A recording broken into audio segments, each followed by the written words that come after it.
I thought after tax day we wouldn't be talking about tax returns anymore, but they're done. Hopefully, maybe you filed for an extension. Maybe you're getting a big tax refund and you're excited about it.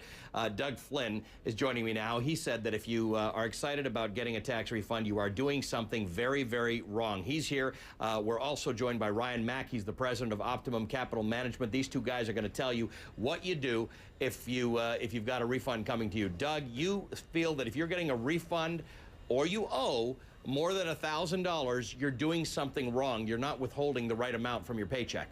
Yes, a lot of people don't realize that, the W-4 form that you signed when you first took your job, it doesn't have to be the one that you keep on file for the rest of your working career.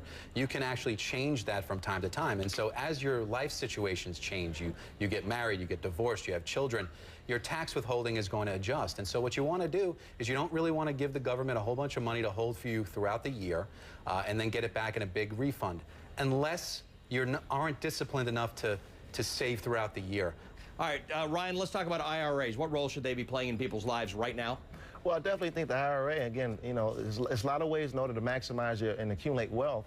And you can reduce your living expenses, reduce your debt, and a powerful way is to reduce your taxes. And the IRA essentially is allowing yourself to get a tax-deferred savings plan and a tax deduction if you have a traditional IRA in order to make sure you're maximizing the amount of wealth and accumulating wealth in the most responsible way. There's a research that said that the top 400 income earners in the U.S.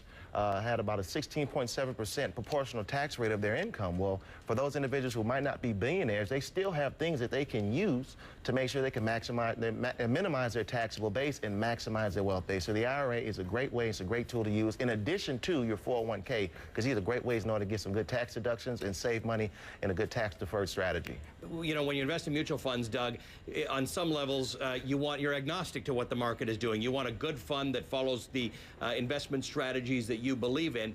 So what should my viewer be thinking right now about their investment strategy versus what the market is expected to do in the next few months? Well, a lot of people just did their IRA contribution because they're doing their taxes. And so if you can get some money into the IRA throughout the year, that's another big advantage to trying to fix your withholding.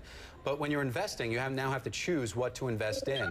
And so some of the things that you want to do is you want to make sure that right now, if your portfolio has drifted or you just added, what a lot of people do is they look in the paper or they look on Morningstar and they look at what just did the best over the last 12 months. They get out their 401k statement and they look for the highest returning funds over the last 12 months. The problem with that right now is that the things that returned the most over the last year are some of the lower quality and more aggressive securities. So if you chase them now at this very high point in the market relative to where we were, you could be chasing last year's winners. The things that are likely to do better going forward are higher quality.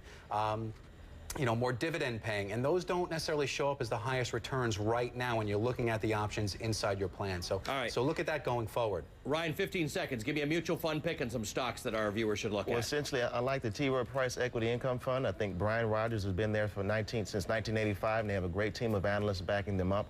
They are essentially value play investors that also, as Doug said, that they try to chase against not only value, but giving some good dividend yield stocks as well. And again, if you want the long-term investor, McDonald's, I think, is a great stock right now. I think that you might not be able to get the large return, but again, they're kicking a 3.2% dividend yield. You might have a little bit of risk on capital appreciation if the market does fall, but you're still going to have a good long-term play for the good 5-10 year plus investor. Guys, good to have you here as always. Thanks very much. Good friends of ours, Ryan Mack and Doug Flynn. Coming up next, a developing story. Big news on Goldman Sachs. Major charges against the investment giant. We'll have details. Plus, from paying at the pump to the products and food on the store shelves, how much you pay is directly influenced by the price of oil. So where are oil prices headed and your expenses along with them? Stay with us.